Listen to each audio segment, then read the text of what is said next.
બે જિલ્લામાં તસ્કરોએ મચાવ્યો તરખાટ. વડોદરામાં ડોક્ટર નીકળ્યો મોંઘીદાટ કારનો ચોર, ચોરી કરવા ડોક્ટરી છોડી. સુરતના મહુવાના વાંસકુઈ ગામે તસ્કરોનો તરખાટ જુઓ.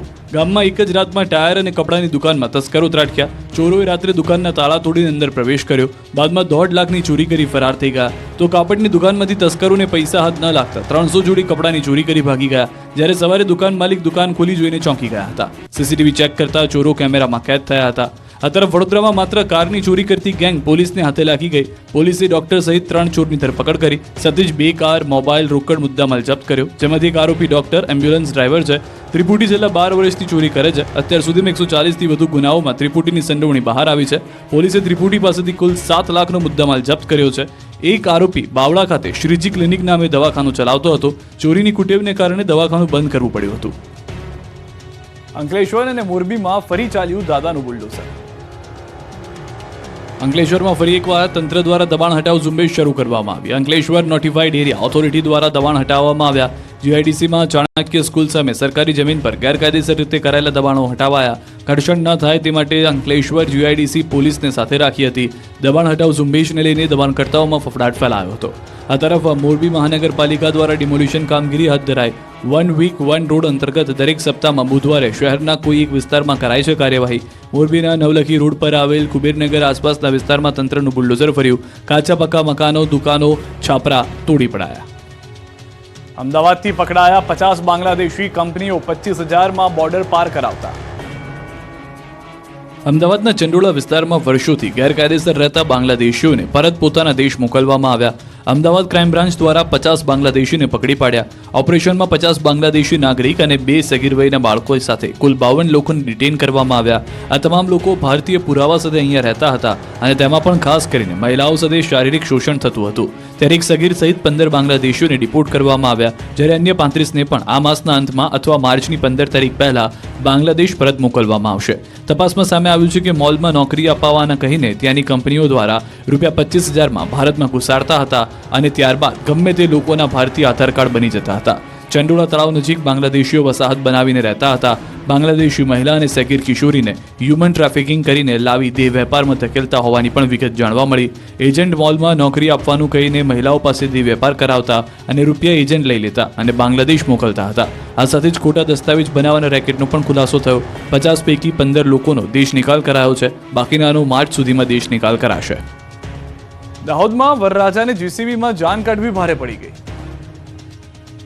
તમે ઘોડાગાડી, બળદગાડી અને મોંઘીદાટ કારમાં જાન નીકળી હોય તેવા દ્રશ્યો તો જોયા હશે, પરંતુ દાહોદના કાવડા મુવાડા ગામે નીકળેલી આવી જાન નહીં જોઈ હોય. ઢોલ નગારા અને ડીજે સાથે દાહોદ જિલ્લાના સંજેલી તાલુકાના મુવાડા ગામમાં જેસીબી મશીન પર વરરાજા સવાર થઈને નીકળ્યા. વરરાજાના મિત્રોએ સતત 2 દિવસ મહેનત કરીને જેસીબીને ફૂલોથી શણગાર્યું. જેસીબીના પાવડામાં બિરાજીને વરરાજા વહુને લેવા નીકળ્યા. આ અનોખી રીતે જાન લઈને જનાર વરરાજાનું નામ છે કમલેશ ચંદાણા. લગ્નની જાન મેથાણ ગામે ગઈ હતી. માત્ર 3-4 કિલોમીટરના અંતર માટે કમલેશ ચંદાણાએ 18 ગાડીઓનો કાફલો કર્યો અને વરરાજા પોતે જેસીબીમાં સવાર થયા. વરરાજાની સાથે 4 થી 5 અન્ય મિત્રો પણ જેસીબીના પાવડામાં બેઠા.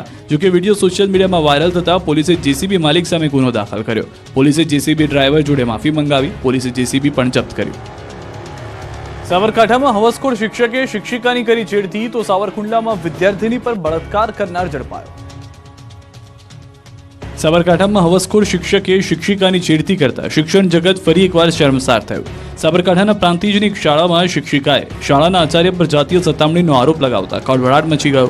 નવજીવન ઉત્તર બુનિયાદી વિદ્યાલયના આચાર્ય દ્વારા શિક્ષિકા સાથે જાતીય સતામણી તથા માનસિક ત્રાસ અપાતા હોવાનો આરોપ લગાવાયો. આ વાતની જાણ ગ્રામજનોને થતા ગ્રામજનો દ્વારા આચાર્યની બદલીને લઈને હોબાળો કર્યો. સાથે જ આચાર્યની બદલી નહીં થાય તો શાળાની તાળાબંધી કરવાની ચીમકી પણ ઉચ્ચારી. આ સમગ્ર મામલાને લઈને શિક્ષણ અધિકારીએ તપાસના આદેશ આપ્યા. છેલ્લા 3 વર્ષથી આચાર્ય શિક્ષિકાને હેરાન કરતો હોવાનો આરોપ લગાવ્યો. જોકે આ સમગ્ર મામલે અગાઉ શિક્ષિકા દ્વારા લેખિતમાં અનેક રજૂઆત કરવામાં આવી હતી. આ તરફ અમરેલીના સાવરકુંડલામાં શિક્ષક દ્વારા એક વિદ્યાર્થી સાથે સૃષ્ટિ વિરુદ્ધનું કૃત્ય કરવામાં આવતા ધરપકડ કરવામાં આવી.